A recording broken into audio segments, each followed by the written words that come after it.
Hi everyone समस्त को Sushant tutorial YouTube channel को स्वागत।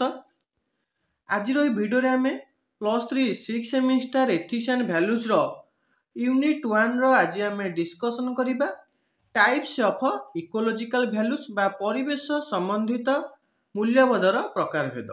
एक मोस्ट इंपोर्टेंट सिलेक्टेड क्वेश्चन रहिबो यूनिट 1 रु।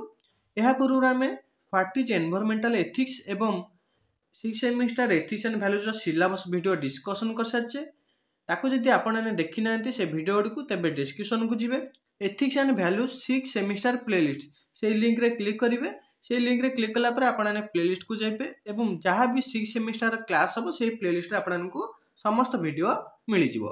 तो जाइए चेक कर नेबे प्लेलिस्ट।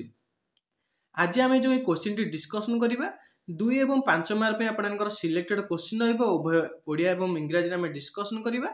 आर्ट्स कॉमर्स सब पिला मानन पे इटा रहिबो। आर्ट्स कॉमर्स साइंस सब पिला मानन पई तो मोस्ट इंपोर्टेंट रहिबो। जहाँ डिस्कशन हो ताको यदि आपन एग्जाम रे लिखुचंती निश्चय आपननको भलो मार्क मिलिबो। तो वीडियो टू शेष पर्यंत देखिए। चैनल रे नुआ थिले चैनल को सब्सक्राइब करी ऑल नोटिफिकेशन को ऑन कर देबे। जहाँ द्वारा आगु को एभली +3 ऑल सेमिस्टर क्लास गुडी को important job update important information update गुडी को आपण पाखे सर्वप्रथमे पहुंचाई। तो फ्रेंड्स चलतु वीडियो टी स्टार्ट करिबा।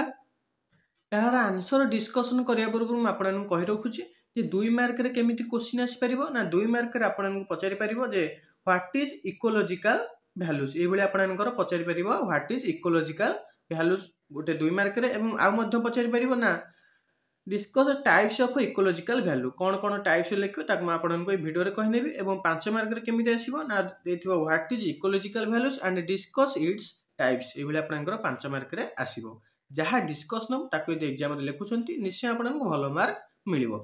एवं ए जो क्लास हबो तार पीडीएफ केमिति पाइबे ताकू मैं आपनको सिलेबस वीडियो रे कहिथिली। जदि देखि नांती तेबे जाईके देखि नेबे। जेमिति स्टेप बाय स्टेप आपनको कहिछि सेमिति स्टेप बाय स्टेप जाईके जिबे।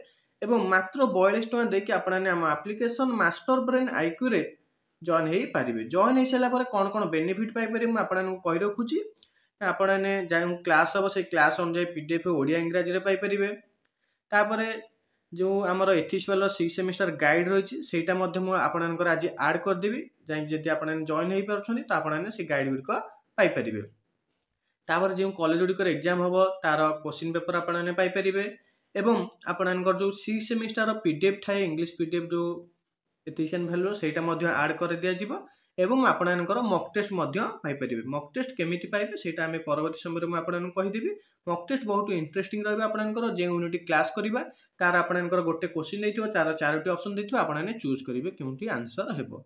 ये समस्त बेनिफिट आपने मात्र 42 टका रे पाई परिबे। सिलेबस वीडियो को जाईकी देखिबे प्लेलिस्ट रे आपनकर अछि। जेमिति स्टेप बाय स्टेप कहिछि सेमिति स्टेप बाय स्टेप जाके आपने जॉइन हो पारे। तो ये आपनकर संपूर्ण डिटेल्स जॉइन होबार जदि कोनोसी डाउट रोचे आपने कमेंट सेक्शन में पचारि पारिबे। नचेत आमर Telegram group Sushant tutorial discussion group रे जॉइन होके आपने निजर डाउट पचारि पारिबे। तार लिंक आपनको डिस्क्रिप्शन में मिल जिवो। एवं official Telegram channel link WhatsApp channel link मध्ये आपनकर डिस्क्रिप्शन अछि। जाके जॉइन हो जिवे। इंपोर्टेंट इनफॉरमेशन अपडेट को आपनकर पाखरे पहुंची जिवो। तो आसीबा क्लास को। तो आपनकर फास्ट आम देखा जे इकोलॉजिकल वैल्यूज कौन तापर यार टाइप्स देखा उभय ओडिया एवं इंग्राजी रे। ये आप कौन गाइड रू कॉपी नहीं आम आपको जब आम गाइड आड होची एप्लिकेशन रे आपन गाइड पाई जाउछनी तबे आपको क्लास करेबेनी ताहने क्लास आपनकर इंपोर्टेंट कारण ये गाइड रू कौन क्लास हो नहीं। तो रही ecological values refers to the importance and growth of ecosystem and their components including biodiversity clean air water and natural resources. तो कहला परिवेश संबंधी मूल्यबोध कहले आमर जो कहले इकोलॉजिकल वैल्यूज आपको कहले कौन बुझे हमें ना जो जैव विविधता निर्मल वायु जल एवं प्राकृतिक संपद समस्त समेत परिसंस्था एवं यार उपादान गुड़िकर महत्व एवं मूल्यबोध को बुझाए।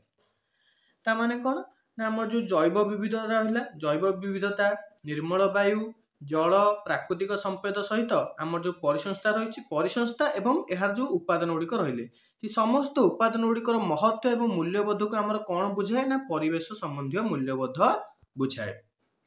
तो ये आम जान परिवेश संबंधी मूल्यबोध कौन ना परिवेश मूल्यबोध आमर जो परिवेश जो रही आमर जो रहा जैव विविधता रहा निर्मल वायु जल प्राकृतिक संपद परिसंस्था एवं यार विभिन्न उपादान ये समस्त उपादान आम महत्व बुझिबा एवं यार मूल्यबोध यहाको आमर कुहाजे परिवेश संबंधी मूल्यबोध एवं एथिरे आमर एगुड़िकर आम किपरि सुरक्षा करिपरिबा एवं संरक्षण करिपरिबा समस्त उपादान आमर एइतरे जाउछि परिवेश संबंधी मूल्यबोधरे।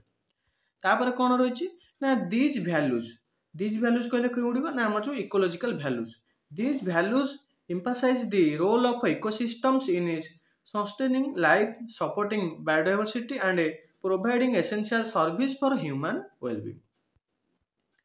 तो कहला एठी एही मूल्यबोध जीवन बंचाइबा जैव विविधता को समर्थन करिबा एवं मानव कल्याण पे अत्यावश्यक सेवा जोगाइबारे परिसंस्थार भूमिका को गुरुत्व देइथाय।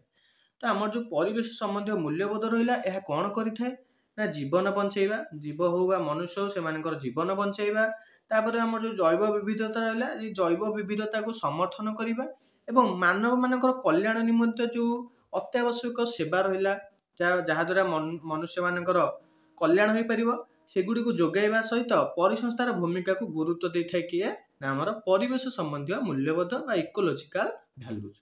तो फास्ट पैराग्राफ रे हमें देखिले जे इकोलोजिकल भैल्यूज कौन इकोलोजिकल भैल्यूज कौन करिथाय ना आमर जो जैव विविधता निर्मल वायु तापर प्राकृतिक संपद परिसंस्थार विभिन्न उपादानकर महत्व एवं मूल्यबोध को बुझी थाए एगुड़ी को आम परिवेश संबंधी मूल्यबोध कही था। यह कौन करथाय ना मनुष्य मानकर बा जीवजंतु मानकर जीवन बंचाइबा जैव विविधता को समर्थन करने सहित मानव कल्याण पे विभिन्न जो अत्यावश्यक सेवा रही सेगुड़ी जोगाइबा सहित परिसंस्थार भूमिका को गुरुत्व दे थाए आमर परिवेश संबंधी मूल्यबोध बा इकोलोजिकल भैल्यूज। तो 2 मार्क जदि आसीबा आपण एठु एजां जदि लेखुछंती निश्चय आपनको भल मार्क मिलिबो। तापर जिबा एहार टाइप्स मोस्ट इंपोर्टेंट रहइबो देखिबा। तो फास्ट टाइम देखिले इकोलोजिकल भैल्यूज कोन तापर एहार देखिबा टाइप्स कोन कोन रहिछि। फास्ट टाइप्स रहिछि बायोडायवर्सिटी बा हमर जो परिवेश संबंधी मूल्यबोध रहिछि एगुडी को कोन कोन सब जाउछि। तो फास्ट होछि बायोडायवर्सिटी रे कोन ना जो हमर the variety of living organism in an ecosystem जो एक परिसंस्थार जो बास करुवा विभिन्न जीवजंतु से माने आमर इकोलोजिकल भैल्यूज रो गोटे प्रकार भेद होउछंती। फास्ट टाइप्स होछि जैव विविधता परिसंस्थार जो जीवजंतु रहिले बास करछंती से माने यार अंतर्गत बा से मानकर आमे संरक्षण करिबा तांको सुरक्षा देबा। तापर सेकंड टाइप्स होछि इकोसिस्टम सर्विस बा परिसंस्था सेवा गुड़िक इट रही benefits provided by ecosystem such as clean water pollination and climate regulation कहले परिसंस्था द्वारा प्रदान करा लाभ जेपरिक विशुद्ध जल प्रदूषण जलवायु नियंत्रण ये हूँ आउ गोटे प्रकार भेद कहार ना इकोलोजिकल भैल्यूज रो। तापर नेक्स्ट टाइप्स रही कल्चरल सिग्निफिकेंस तो एथिरे कौन रही ना acknowledging the importance of nature in cultural practice and tradition सांस्कृतिक महत्व से रही सांस्कृतिक अभ्यास तथा परंपरा रे प्रकृतिर महत्व को स्वीकार करवा जो आम जो सांस्कृतिक अभ्यास रही सांस्कृतिक कार्य रही जो परंपरा रही सेगुड़िकर आम प्रकृतिर कौन सब महत्व रही प्रकृतिर कौन जो महत्व रही सेगुड़ी आम स्वीकार करवा ये हूँ आमर आउ गोटे टाइप्स हूँ कहार ना कल्चर आमर इकोलोजिकल भैल्यूज बा परिवेश संबंधी मूल्यबोधर आउ गोटे प्रकार।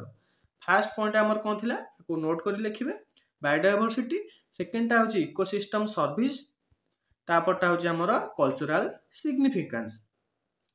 4 नंबर आसुछि आमर एस्थेटिक एंड रिक्रेडेंशियल भैल्यू ता माने कोन ना सौंदर्य एवं मनोरंजन मूल्यबोध कहले appreciating the beauty of natural landscapes and the enjoyment derived from outdoor activities कहले प्राकृतिक दृश्यर सौंदर्य एवं बाह्य कार्यकलाप प्राप्त उपभोग को प्रशंसा करवा।